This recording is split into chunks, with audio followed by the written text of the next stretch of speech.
السلام علیکم ورحمۃ اللہ وبرکاتہ۔ الحمدللہ والصلاة والسلام علی رسول اللہ وعلی آلہ واصحابہ وسلم تسلیما کثیرا کثیرا۔ اس دنیا کے اندر جس چیز پر بھی آپ نظر ماریں گے اس کی کوئی نہ کوئی غرض و غایت ہوتی ہے۔ کوئی چیز ایسی آپ کو دنیا میں نہیں ملے گی جس کی کوئی غرض و غایت ہی نہ ہو۔ آپ کاروبار کر رہے ہیں تو اس کی غرض و غایت ہے۔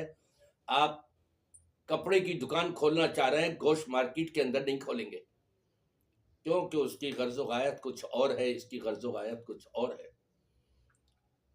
اسی طرح سے رب تبارک و تعالی نے ہمیں جو زندگی عطا فرمائی ہے اس کے بارے میں رب العالمین کا ارشاد اور فرمان ہے، وَمَا خَلَقْتُ الْجِنَّ وَالْإِنسَ إِلَّا لِيَعْبُدُونَ۔ جنوں کو اور انسانوں کو ہم نے پیدا ہی صرف اس لیے کیا ہے وہ اللہ کی بندگی کریں۔ یہ ہماری پوری زندگی کی غرض و غایت اور مقصد صرف اور صرف اللہ کی عبادت ہے۔ یہ باباؤں کی عبادت نہیں، قبر والوں کی عبادت نہیں، یہ مزار اور خانخواہوں پر جا کر کے مٹی چھاننے کی والی عبادت نہیں، یہ سجدے مزاروں پر جا کر کے کرنے والی عبادتیں نہیں، جیسا کہ یہ عام طور پر ہو رہا ہے۔ بابا بیٹھے ہوئے ہیں، لوگ پیسے لے کے آ رہے ہیں، ان کے ہاتھ میں دیتے ہیں، وہ ایک طرف ڈالتے رہتے ہیں اور یہ سجدے کرتے رہتے ہیں ان کے سامنے۔ آج شیطانیت عروج پر ہے۔ میری دعا ہے کہ اللہ تبارک و تعالی اس شیطانیت سے تمام کلمہ پڑھ لینے والوں کو محفوظ فرما دے، دور کر دے اور اس سے بچا لے۔ تمام عبادات کے اندر ایک عبادت ایسی ہے کہ اس کے علاوہ دیگر جتنی بھی عبادات ہیں، آپ کی نماز ہو، آپ کے صدقات و خیرات ہوں، آپ کے قرآن کریم کی تلاوتیں ہوں، آپ کی عمرے اور حج ہوں، چھوٹی یا بڑی عبادت ہو، ظاہری یا باطنی عبادت ہو، روز قیامت کسی ایک وجہ سے سب تقسیم کی جا سکتی ہے۔ اور وہ کیسے؟ نبی پاک صلی اللہ علیہ وسلم نے ارشاد فرمایا، صحابہ سے پوچھا، اتدرون من المفلس، کیا تم جانتے ہو مفلس کون ہوتا ہے؟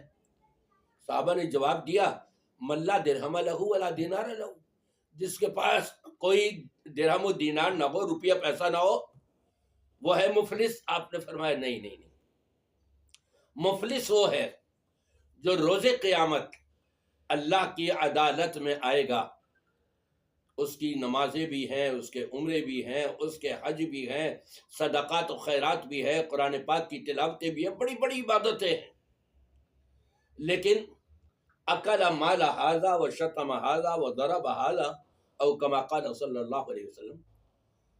اس نے یہ ساری عبادات کرنے کے باوجود کسی کا مال ہڑپ کر لیا تھا، کسی کو زد و کوب کیا تھا، کسی کی عزت سے کھیلا تھا۔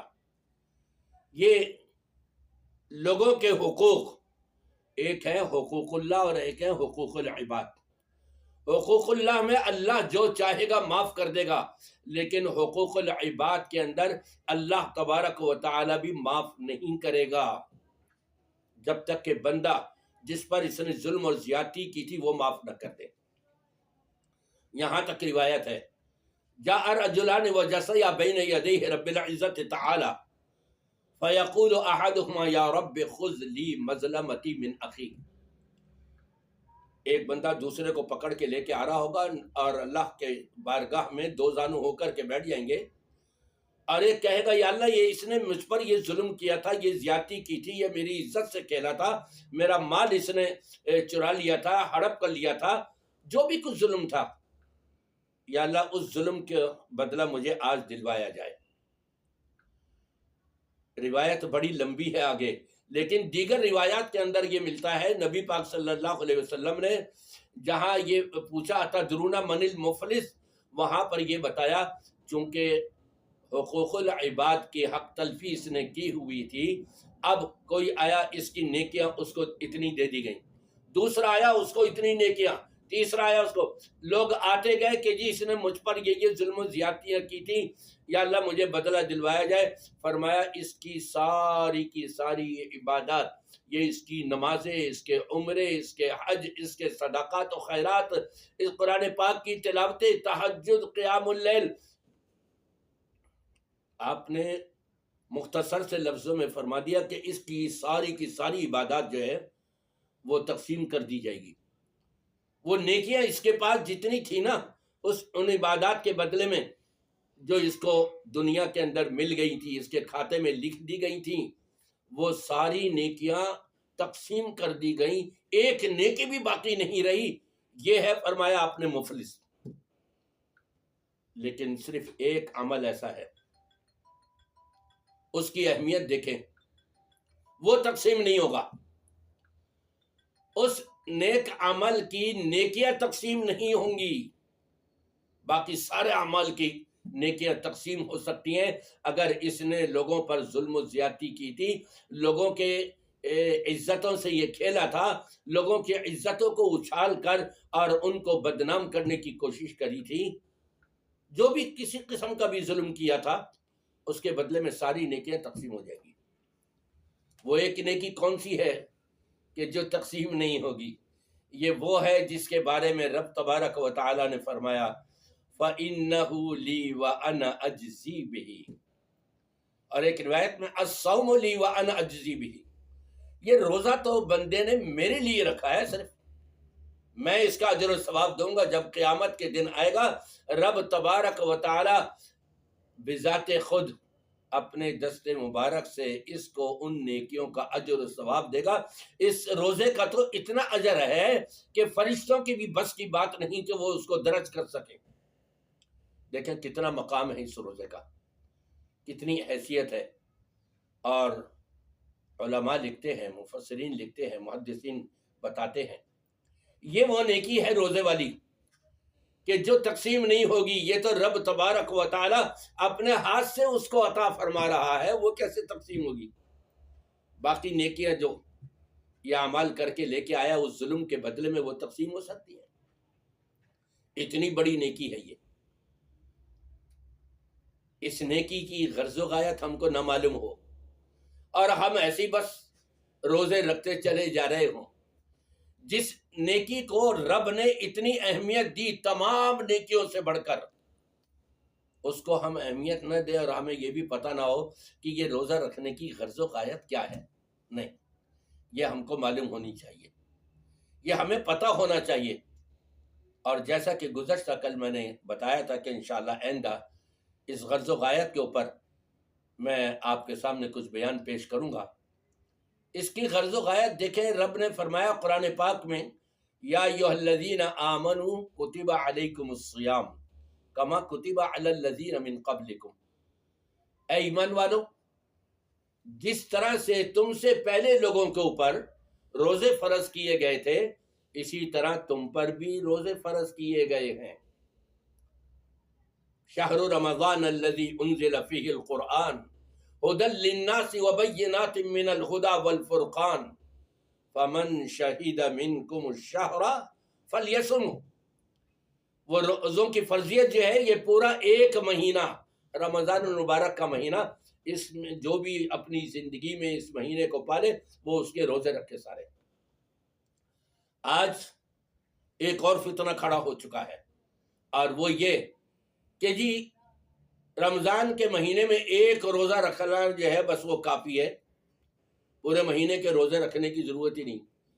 ان بے عقلوں کو اتنا نہیں پتا کہ شہر کا لفظ عربی میں پورے مہینے کے لیے بولا جاتا ہے، ایک دن کے لیے تھوڑی بولا جاتا ہے.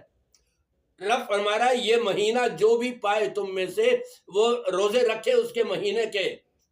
مہینہ تو یا تو 29 دن کا ہوگا یا 30 دن کا ہوگا، لیکن سر پھرے لوگ دنیا میں نمایاں ہو جاتے ہیں جب کلمہ پڑھ لینے والے باباؤں کی تعلیمات کے پیچھے چلتے چلتے چلتے قرآن اور حدیث سے خود بھی دور ہوئے ہیں اور لوگوں کو بھی دور کر رہے ہیں.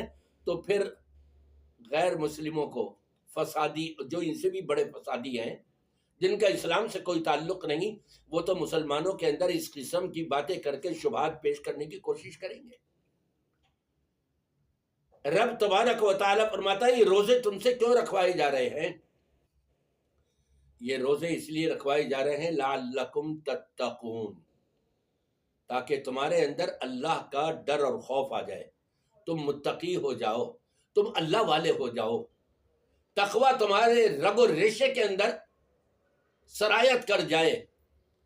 اب یہ تقوی کیسے سرایت کرتا ہے رگ و ریشے کے اندر، اس کا انداز کیا ہوتا ہے اور یہ کب ہوتا ہے؟ جب تقوی کے 3 مراحل، اس کے 3 مراحل ہیں تقوی کے، قرآن پاک کے اندر ہی رب تبارک و تعالی نے ذکر کیا ہے۔ ان تینوں مراحل کو روزہ رکھنے والا پورا کر رہا ہو، آپ یقین جانیے اس کا روزہ بھی قبول ہے، اور اتنی عظیم عبادت جب قبول ہے تو انشاءاللہ تعالی اس کی ذرے سے لے کر اور بڑی سے بڑی نیکی بھی اللہ کی بارگاہ میں انشاءاللہ قبول ہوگی۔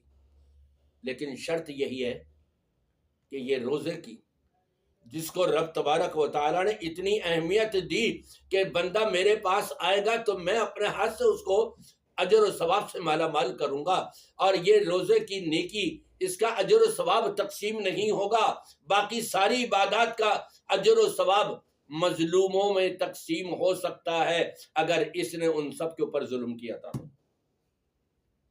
اب وہ 3 مراحل کیا ہے تقوی کے، تفصیل طلب ہے، بہت طوالت ہو جائے گی، اس لیے میں اسی پر اکتفا کرتا ہوں، اور کل انشاءاللہ تعالی میری کوشش ہوگی کہ تقوی کے 3 مراحل وہ آپ کے سامنے میں بیان کر دوں۔